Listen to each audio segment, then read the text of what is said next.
Hi and welcome back to WTF RC Cars. So, let's get an update on the Hobao Hyper VS, the devil car that just don't want to work right. Right, we have telemetry fitted, so there's a speed sensor going at back wheel, temp sensor going at head, all cables tied away nicely. Also upgraded the front sea carriers. And I don't know if you can see right down in there, I've had to put an extra washer in because there were too much slop in that, but that's all sorted. Shockers are no longer leaking, they've been fine. On the back we have the metal carrier for the end of the suspension, also one on rear at front as well, but don't think we'll be able to get a shot of that. I've just finished putting the carb back on after sealing the where the carb goes to the crankcase. Apparently that's where the air leak comes from. So I've used some high temperature silicone to seal that. And got rid of pull start altogether. See if we can get a quick shot. So it's got the blanking plate fitted now. I have bought one of the Fast Tracks All-Start Universal starter boxes. Claims to be for 1/10 and 1/8.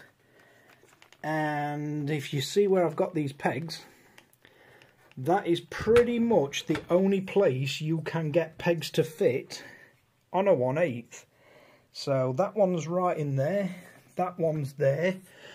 No room whatsoever to fit it on other side, but it does line up pretty good.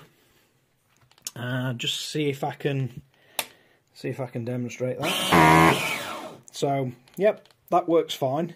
It is pretty easy to line it up just using them two pegs, so it's not really an issue.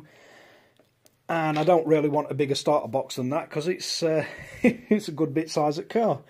Not a bad little starter box, to be totally honest, for money. It does its job. Spares for it are pretty cheap, not really expensive for the belt or a spare motor or anything. Went with a lead acid gel cell battery, that fitted in quite well. Only thing I'm not too impressed with is having to run the battery wire right down there, so I've had to put a couple of cable ties on it, and it's pretty close to that wheel.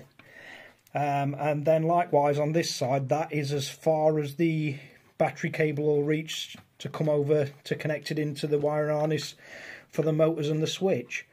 But other than that, it'll do the job. I mean, for £41, it's not bad. But yeah, hopefully when the restrictions are listed, put my tongue back in, when the restrictions are lifted, we should be able to get out and get some video footage of it. Right, thanks for watching. If you like and subscribe. If not, give it a thumbs down, and any comments, leave below.